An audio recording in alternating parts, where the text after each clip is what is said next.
Saya menangis bukan karena engkau tidak jadi membeli kain saya.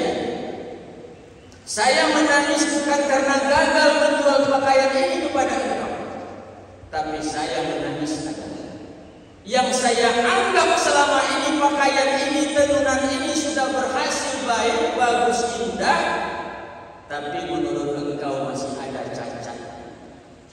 Yang terbayang oleh saya adalah bagaimana dengan amal ibadah yang saya lakukan selama ini. Saya menganggap amal ibadah saya sudah baik, sudah maksimal, sudah oke, tapi Allah masih memandang lain, masih ada cacat daripada amal ibadah yang saya lakukan.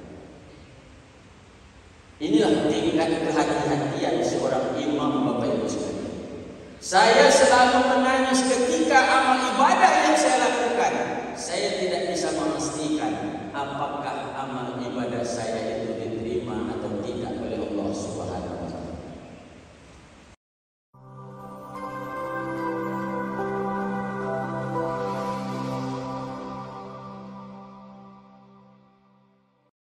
Bismillahirrahmanirrahim. Assalamualaikum warahmatullahi wabarakatuh.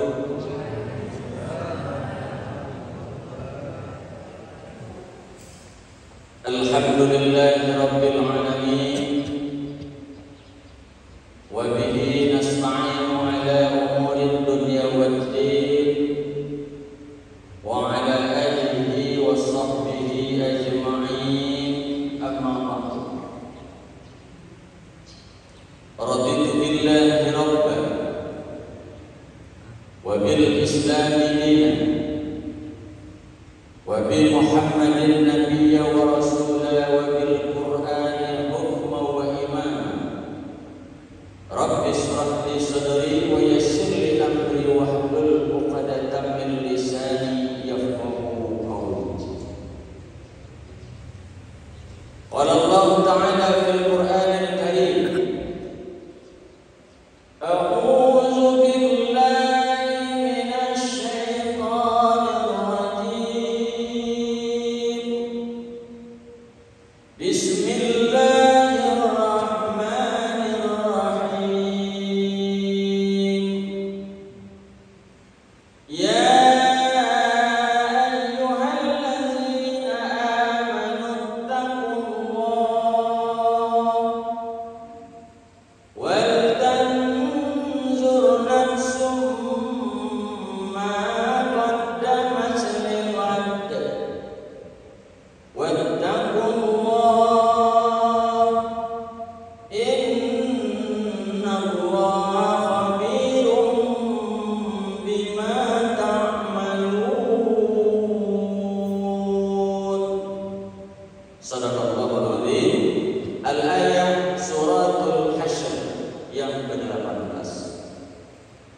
Bapak Ibu kaum muslimin wal muslimat, hadirin wal hadirat, insyaallah karena keikhlasan ketaatan kita mengerjakan perintah Allah, meninggalkan larangannya, kita tercatat tergolong kepada hamba Allah yang bertakwa kepada Allah Subhanahu wa taala.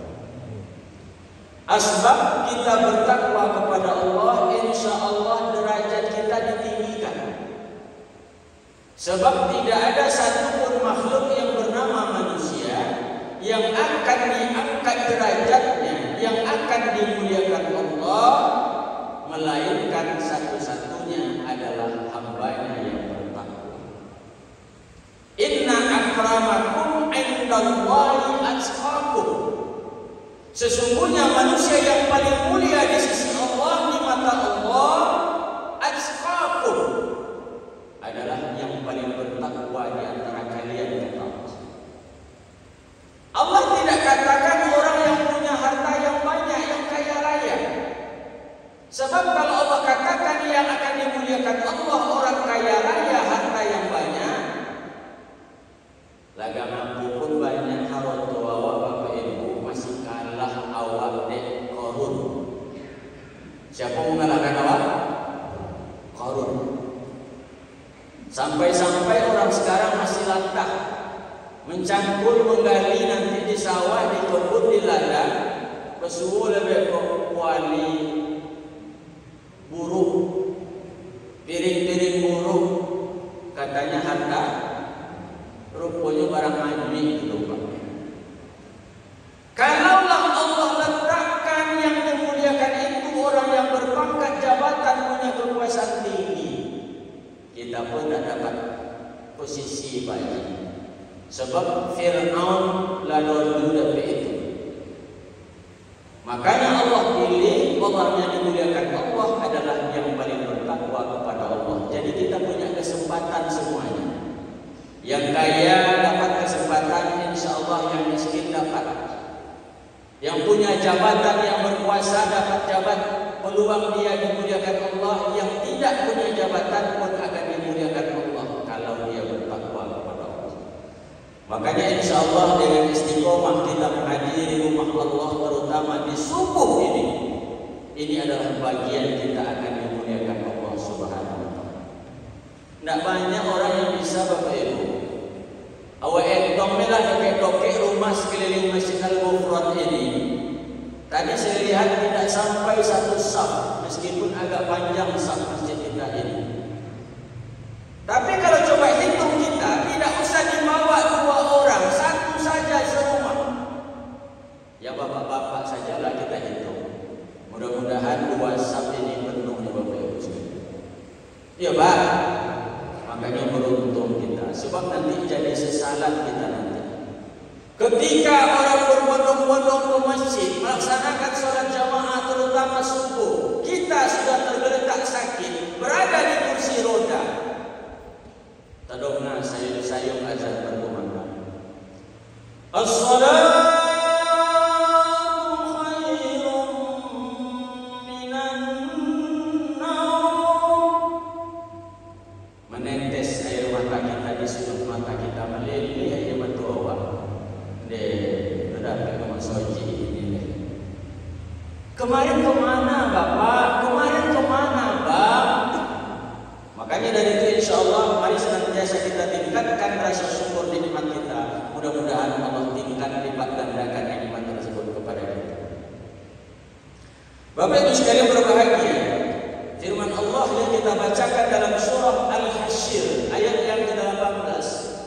Ini sebagai pedoman bagi kita untuk menguraikan sedikit tentang bagaimana kita harus memperbanyak menghisap, menghitung diri. Bahasa orang ini Pak, muhasabah. Apalagi kita sekarang sudah memasuki tanggal 20. Bisa ya? 19. 19 Bu. 19 Zulhijjah. Zulhijjah, Zulkaidah. Zulhijjah Pak ya? Ini berapa bulan yang bakal nyusul? 2 atau 3? 3. Zulhijjah, Zulkaidah, Zulhijjah, masuk. Bapak Ibu sekalian berbahagia. Sebelum kita menguraikan tentang bagaimana kita bermuhasabah, saya akan menyampaikan sebuah kisah dari seorang ulama tabi'in. Namanya Imam Atta As-Salim. Lihat gak dongannya Bu? Bu, dongan itu. Imam Atta As-Salim ini seorang ulama tabi'in. Kerjanya adalah menenun pakaian sekaligus menjual pakaian yang sudah ditenunnya itu. Tukang berkain berojonya Pak. Setelah dikerjakan berminggu-minggu, berbulan-bulan, maka didapatlah hasil tenunan kain daripada Imam Atta ini yang sangat bagus, yang sangat indah, yang sangat rapi menurut pikirannya. Makanya dibawalah kain itu ke pasar, dijual kepada tukang beli kain. Seorang tuan yang kerjanya membeli kain. Maka setelah dilihat oleh sang pembeli kain, Imam Atta terdiam sejenak. Lama dilihat oleh pembeli kain. Akhirnya apa Bapak Ibu? Pembeli kain mengatakan, wahai Atta, kain tenunan yang engkau buat ini bagus, tapi sayang, saya tidak jadi membelinya karena ada cacat yang saya lihat dari kain yang kau jual ini. Seketika terdiam Imam Atta lalu menangis. Menangis dia Bapak Ibu. Terkejut sang pembeli ini. Wahai Imam Atta, jangan engkau menangis. Kalau engkau menangis karena ini, biarlah, tidak apa-apa. Saya beli kainmu itu. Ibu hatinya Pak, tidak diterima kain yang dijual tadi. Ibu hatinya. Maka menangis Imam Atta. Melihat Imam Atta menangis, sang pembeli kain pun tidak tahan hatinya. Dia beli pakaian itu. Tapi apa kata Imam Atta? Saya menangis bukan karena engkau tidak jadi membeli kain saya. Saya menangis bukan karena gagal menjual pakaian ini kepada engkau. Tapi saya menangis adalah yang saya anggap selama ini pakaian ini, tenunan ini sudah berhasil baik, bagus, indah, tapi menurut engkau masih ada cacat. Yang terbayang oleh saya adalah bagaimana dengan amal ibadah yang saya lakukan selama ini. Saya menganggap amal ibadah saya sudah baik, sudah maksimal, sudah oke, tapi Allah masih memandang lain, masih ada cacat daripada amal ibadah yang saya lakukan. Inilah tingkat kehati-hatian seorang imam Bapak Ibu sekalian. Saya selalu menangis ketika amal ibadah yang saya lakukan, saya tidak bisa memastikan apakah amal ibadah saya itu diterima atau tidak oleh Allah Subhanahu wa taala. Apa pelajarannya Bapak Ibu sekalian? Bahwa kita senantiasa meningkatkan, memperbanyak amal ibadah itu adalah suatu kewajiban, keharusan. Tapi kalau kita berharap meyakini ibadah kita itu pasti diterima Allah, ini yang kembali harus kita luruskan. Makanya di samping kita bersemangat ibadah, di samping kita meningkatkan amal soleh kita perbanyak bersyukur, ya Allah. Kita perbanyak berdoa, ya Allah, terimalah amal ibadah yang kulakukan ini, ya Allah. Maksudnya Bapak Ibu, no boleh terlalu pede awak no bawa amal ibadah itu pasti diterima, lu tentu. Apalagi nanti banyak sisipan-sisipan dalam ibadah yang kita lakukan. Apa maksudnya sisipan? Niat kita sudah bercampur dengan sesuatu yang bukan karena Allah. Artinya karena riya. Makanya dari itu Bapak Ibu sekalian yang saya hormati, dalam kita melakukan muhasabah ini, muhasabah diri termasuk muhasabah amal ibadah yang telah pernah kita lakukan. Mengapa Ibrahim itu mendapat gelar Khalilullah? Salah satunya dia merasa amal ibadahnya itu masih jauh dari cukup. Dia merasa amal ibadahnya itu belum ada kepastian akan diterima Allah. Disitulah salah satu sebab juga Ibrahim mendapat gelar Khalilullah Bapak Ibu sekalian. Makanya dari itu insya Allah sebagai langkah awal kita untuk muhasabah. Sebenarnya muhasabah itu orang sering mengatakan muhasabah akhir tahun. Dan mentang-mentangnya habis 1444 Hijriah berganti dengan 1445 Hijriah. Bukan itu saja. Muhasabah itu mesti dilakukan setiap saat, setiap waktu. Untuk sonangnya Bapak Ibu, untuk mudah kita, muhasabah itu sebaiknya kita lakukan setiap hari. Kapan dilakukan? Setiap. Terbaik waktu untuk muhasabah itu adalah ketika kita akan beranjak menuju tempat tidur, tempat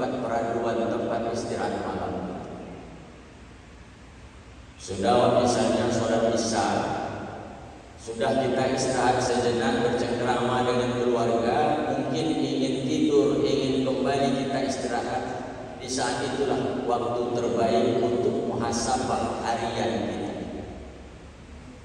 24 jam waktu kita habiskan sehari semalam. Bagaimana banyaknya dosa yang telah terlanjur kita lakukan. Bagaimana pula dengan amal ibadah yang telah kita kerjakan. Kita timbang-timbang. Manu yang banyak rasanya dosa dan awak kue atau kue pahala. Kemudian ingat oleh kita. Bagaimana kebaikan-kebaikan kita, amalan-amalan kita kepada Allah dalam rangka hablum minallah, dan bagaimana pula kebaikan kita dengan sesama manusia, hablum minannas. Sebetulnya yang kita inginkan adalah sebaliknya. Bagaimana dosa kita kepada Allah dan bagaimana dosa kita kepada manusia dalam 24 jam itu, Bapak Ibu sekalian. Ya Allah, hari ini saya terburu-buru sholat tadi, ya Allah. Melayang-layang pikiran saya, ya Allah. Al-Quran yang saya baca seadanya saja, ya Allah. Infak sedekah saya terlupa hari ini, ya Allah. Itu kalau urusannya dengan Allah. Kalau dengan manusia, ya Allah, memang saya rajin ibadah, rajin sholat, rajin sedekah, rajin baca Quran, ya Allah. Tapi tanpa sadar lidah saya sudah banyak menyakiti orang hari ini, ya Allah.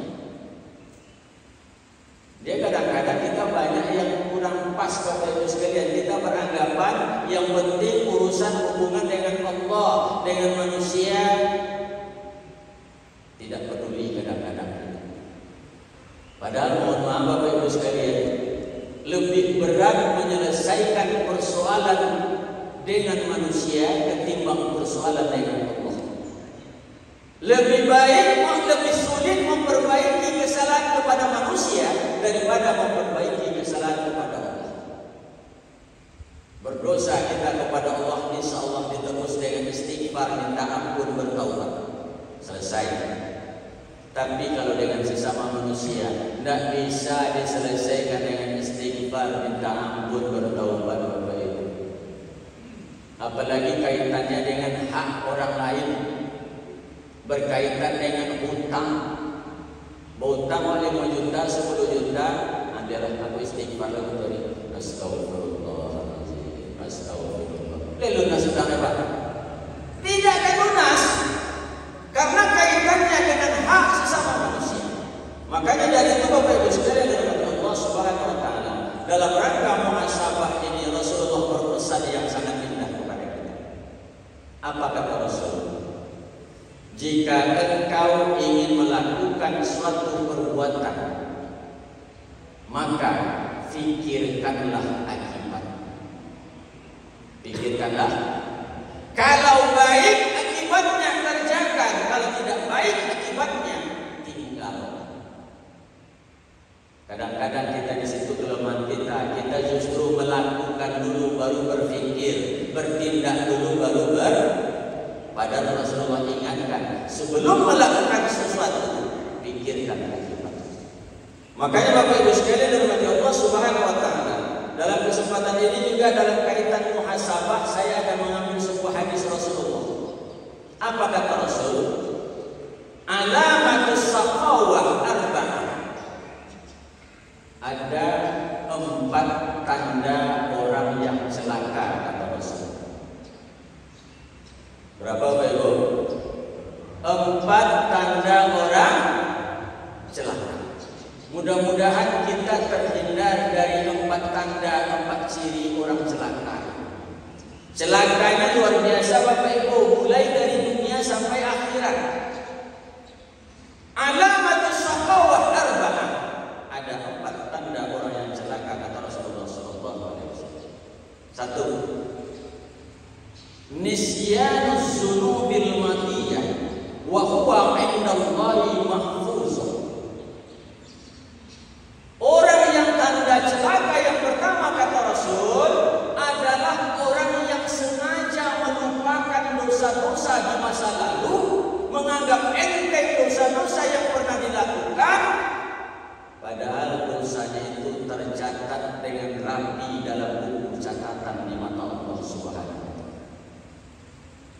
Iya Pak, jangan awak anggap enteng, awak anggap remeh dosa-dosa, termasuk dosa nan gede awak katakan. Kadang-kadang orang di dosa yang kecil itu banyak tergelincir, terpeleset Bapak Ibu sekalian.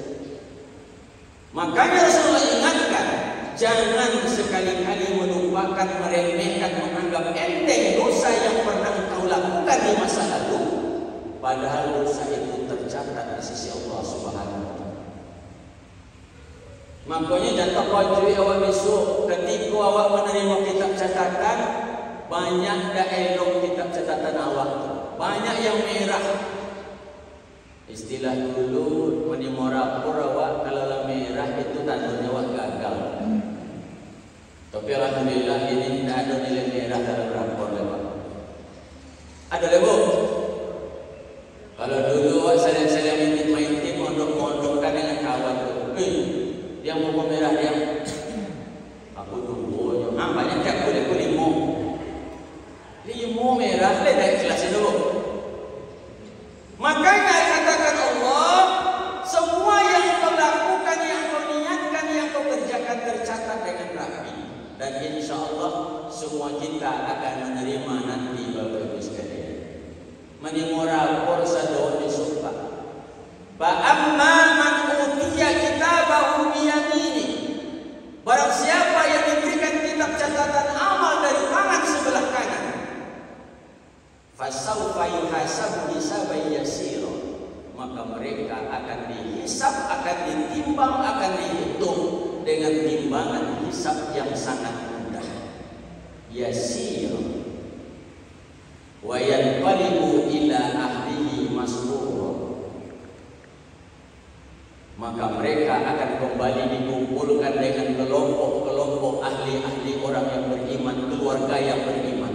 Kau barisannya bagi yang menerima kitab catatan amal dari tangan sebelah kanan. Sebaliknya Bapak Ibu sekalian, ada lagi keadaannya manusia, wa amma man utiya kitabahu wara'a zahri, dan ada pula orang yang diberikan kitab catatan amal dari tangan sebelah kiri, dari belakang. Lah dari sebelah kiri, dari belakang pula dia kiri Bapak Ibu sekalian. Fasawfa yad'u subura, maka mereka menjerit terkejut, histeris, tidak terima keadaan. Ya Allah, mengapa dari sebelah kiri ya Allah, tidak sebelah kanan ya Allah? Tapi itulah keadaannya Bapak Ibu sekalian. Karena dosa kemaksiatan menyebabkan dia menerima kitab catatan amal dari tangan sebelah kiri, dari belakang. Wa yasla sa'ira, maka mereka dilemparkan ke dalam neraka sa'ir. Bapak Ibu sekalian berbahagia, itu tanda ciri yang pertama orang yang akan celaka, kata Rasulullah SAW. Dalam kaitan muhasabah, mari selalu kita ingat dosa-dosa yang kita lakukan, lalu kita beristighfar urusannya dengan Allah, lalu kita minta maaf, kita ridho urusannya dengan sesama manusia. Yang kedua, tanda orang yang celaka, kata Rasulullah, adalah wazikrul hasanatil madiyah fala yadri aqubillas amruddas. Orang yang selalu mengingat-ingat, menyebut-nyebut amal ibadah yang pernah dilakukannya, padahal amal ibadahnya itu belum pasti diterima atau ditolak oleh Allah SWT. Ini yang saya katakan di awal tadi, Bapak Ibu sekalian. Cerita Imam Attab sang penjual kain. Dia menangis bukan karena tidak jadi dibeli pakaiannya, tapi dia menangis karena masih ada cacat rupanya dari kerja yang dia anggap bagus, yang dia anggap baik. Bapak Ibu sekalian, makanya yang kedua kata Rasul, wa zikrul hasanatil madiyah fala yadri aqubillas amruddas. Orang yang menganggap, orang yang selalu mengingat, menyebut-nyebut apa tadi? Amal ibadah yang pernah dilakukan, amal soleh yang pernah dia kerjakan, padahal itu belum tentu diterima atau ditolak oleh Allah SWT. Sebab tidak tertentu kemungkinan kemungkinan Bapak Ibu sekalian. Ibarat orang menuangkan air dalam saringan, menuangkan air dalam wadah yang kosong. Air dituang terus tapi di bawahnya bocornya sangat besar. Hampa. Kenapa? Karena ria ada di dalamnya. Kenapa? Karena menyakiti hati orang yang dibantunya. Kenapa? Karena tidak ada keikhlasan yang dilakukan. Hati-hati Bapak Ibu sekalian. Makanya kalau kita tambahkan kaji kita ada namanya atadruna man muflis. Kata Rasulullah, tahukah kalian siapa yang bangkrut? Jadi rupanya nanti di hari kiamat banyak manusia itu yang bangkrut Bapak Ibu sekalian. Kenapa bangkrut? Dia membanggakan semua amal ibadahnya, tapi rupanya tidak ada hasilnya, kosong. Insya Allah dalam edisi lain Bapak Ibu sekalian berbahagia. Jadi yang kedua tanda orang yang celaka kata Rasul, selalu mengingat-ingat, menyebut-nyebut apa yang pernah dilakukannya, amal yang pernah dikerjakannya, padahal tidak ada kepastian itu diterima Allah. Apalagi lah banyak menyebut-nyebut ungki-ungki Pak. Si anu tuh inilah hebat, inilah kayu. Kalau ndak yang hitam buruk, kok menolongnya dulu besok ini hitam buruk kok. Ini memang hitam buruk ya Pak. Ngakunya. Nggak usah itu. Atau mohon maaf saya yakin tidak akan terjadi pada jemaah kita, masyarakat kita. Kalau ndak aku lah membantu kegiatan pembangunan Al-Ghufran itu payah segitu. Anggap saja kita berbuat kebaikan itu seperti orang melemparkan batu ke dalam kolam atau membuang kotoran. Mohon maaf. Awak kalau membuang kotoran lewat tengok-tengok Pak. Bu, membuang kotoran awak lewat tengok-tengok kotoran tu. Lagang itu buat ketika awak melakukan amal kebaikan. Anda tahu membuang kotoran yang bersilau-silau ke belakang rumah. Topik. Jadi Bapak Ibu sekalian berbahagia.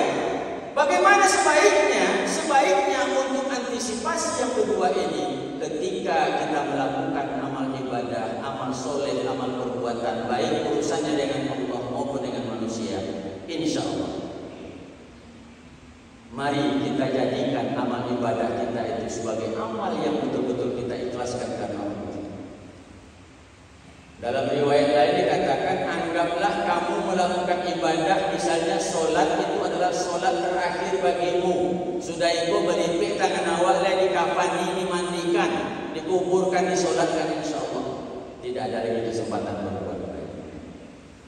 Yang ketiga Bapak Ibu sekalian dirahmati Allah Subhanahu wa taala, tanda orang yang celaka kata Rasulullah adalah an-nazaru ila man fawqahu fid dunya. Orang-orang yang selalu memandang ke atas urusan dunia. Orang-orang yang selalu membanding-bandingkan kehidupan dunia dengan orang yang di atas. Ini juga tanda orang yang celaka Bapak Ibu sekalian. Kalau orang seperti ini dia tidak akan pernah merasa puas diri. Tidak akan pernah merasa ridho dengan apa yang telah ditentukan Allah. Sebab apa? Dia sibuk membandingkan orang yang berada di atas. Si anu tu lembah kebun sawit. Awak jangankan saya tak sebatang pun dari sawit. Ini namanya membandingkan orang dengan kehidupan di dunia dengan keadaan di atas. Jangan tu banyak rumah petak. Awak kan dengan rumah petak. Awak tinggal di rumah petak. Tak boleh Bapak Ibu sekalian. Sebab dikatakan oleh Rasulullah ini tanda orang yang celaka, yang merugi ini. Sebab apa? Orang seperti ini sibuk dengan berangan-angan, tulul amal, panjang angan-angan. Yang terakhir Bapak Ibu sekalian, karena Pak Haji Joni Dirgo sudah hadir, itu biasanya sinyal kalau Pak Haji Joni lagi berarti asal saya ceramah. Setuju Pak Haji? Malah dia di luar negeri ada. Yang keempat Bapak Ibu sekalian, apa tanda orang yang celaka kata Rasulullah? Wan nazaru ila man dunahu fil akhirah. Kalau tadi orang yang tanda celaka yang ketiga suka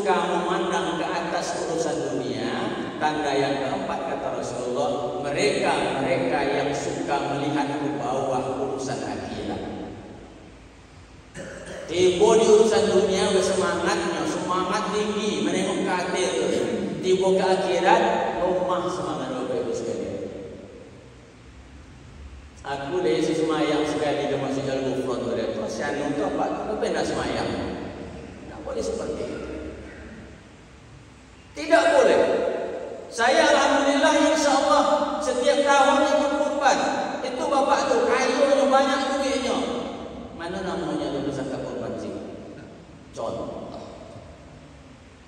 Jadi Bapak Ibu sekalian rahmat Allah Subhanahu wa taala. Mari insyaallah dalam rangka kita menyongsong tahun baru Hijriah 1445 Hijriah, kita muhasabah. Intinya itu tadi. 4 perkara ini kita jaga betul supaya kita terhindar dari orang-orang yang termasuk dalam orang yang celaka. Itu sesi 1 baru sekalian. Sebetulnya masih ada satu sesi lagi pada kita minta izin. Boleh ditambah sedikit. Ini kaitannya dengan semangat hijrah. Allah katakan, allazina amanu wa hajaru wa jahadu fi sabilillah. Orang-orang yang beriman itu kata Rasul, orang-orang yang berhijrah, orang yang beriman kata Allah, yang berhijrah, yang berjihad di jalan Allah, fi sabilillah bi amwalihim wa anfusihim, dengan harta benda yang mereka miliki dan dengan diri mereka sendiri. A'zamu darajatan indallah, maka Allah akan tinggikan derajatnya di sisi Allah Subhanahu wa taala. Jadi 3 kelompok manusia ini akan senantiasa diangkat, ditinggikan derajatnya oleh Allah. Siapa itu? Orang yang istiqomah kokoh keimanan, orang yang melakukan hijrah, melakukan perbaikan, meninggal yang tidak baik menuju kebaikan, meninggalkan yang tidak dari Allah menuju yang dari Allah. Ini namanya hijrah. Yang ketiga adalah berjihad dengan harta dan diri mereka. Kalau hijrah Rasulullah dari Mekah ke Madinah, insya Allah sudah berlangsung 15 abad yang lalu. Itu namanya hijrah makani, hijrah tempat. Untuk saat sekarang ini kita sebagai umat Islam yang berada di lingkungan sekitar ini belum perlu melakukan hijrah makani, Bapak Ibu sekalian. Belum perlu pindah dari jalan rambutan ke jalan rambutan, Bapak.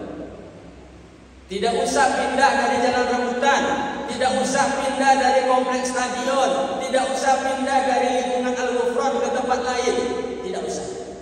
Karena awak masih aman beribadah di sini. Belum ada orang yang mengganggu kita, belum ada orang yang mengintimidasi kita. Kecuali Bapak Ibu nanti ada orang yang mengganggu. Keluarga diganggu, awak diganggu, rumah diganggu, kehidupan diganggu. Kenapa? Apa dia semayang Masjid Al-Ghufran kalian? Kami tidak senang katanya misalnya. Itu boleh salah satu pilihan kita hijrah makani. Tapi itu tidak terjadi Bapak Ibu sekalian. Maka hijrah yang kita lakukan adalah hijrah maknawi. Yang sesekali awak datang ke Al-Ghufran, insya Allah kita penuhkan 5 waktunya. Yang jarang kita baca Quran, hanya berlangganan baca Quran di bulan Ramadan, berubah bahwa Al-Quran bukan hanya untuk dibaca di bulan Ramadan, setiap hari. Bagi yang bersedekah, insya Allah jarang-jarang isi kotak infak sedekah. Sebab kelemahan kita selama ini, kita selalu berada di ujung-ujung untuk beribadah kepada Allah. Kita ingin bertaubat, ingin memperbaiki diri, berada kita di ujung umur kita. Kalau sudah tua, kita melakukan ibadah sholat, kadang-kadang mengisi sholat kita berada di ujung waktu. Hanya habis waktu sholat baru kita sholat. Kita berinfak sedekah kadang-kadang di ujung uang, Bapak Ibu sekalian. Lihat itu ujung duitnya, Bapak Ibu. Itu dan si rupiah itu ujung duit. Robah. Ada 20.000, 10.000, 5.000, 2.000. 2 lembar. Kebetulan yang 2 lembar itu satu sudah kerimu, dia tak kerimu. Nanyaan semua le, sepagi laku le. Ini kadang-kadang yang harus kita perhatikan. Kadang-kadang kita banyak memilih-milih, memilah-milah untuk ibadah.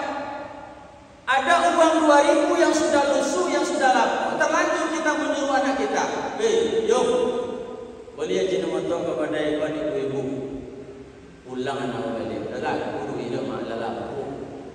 Pindah dari sekolah tu, banyak ngetong pada etik tu. Boleh situ. Sampai apa tu jadi aku lupa, mak, dah buruk duit kau, aku sih kau. Tak apa dah mak, impak masjid Al-Ghufran lagi. Tak apa kena, impak masjid. Mudah-mudahan pengurus tidak memerlukan uang lusuh nanti. InsyaAllah bagus-bagus. Barangkali demikian saja Bapak Ibu sekalian. Mudah-mudahan apa yang kita sampaikan ini tambah lagi. Ini sudah bodi alam ini. Mudah-mudahan bermanfaat. Yang benar dari Allah kita amalkan, yang salah kelemahan saya mohon kiranya dimaafkan. Billahi taufiq wal hidayah.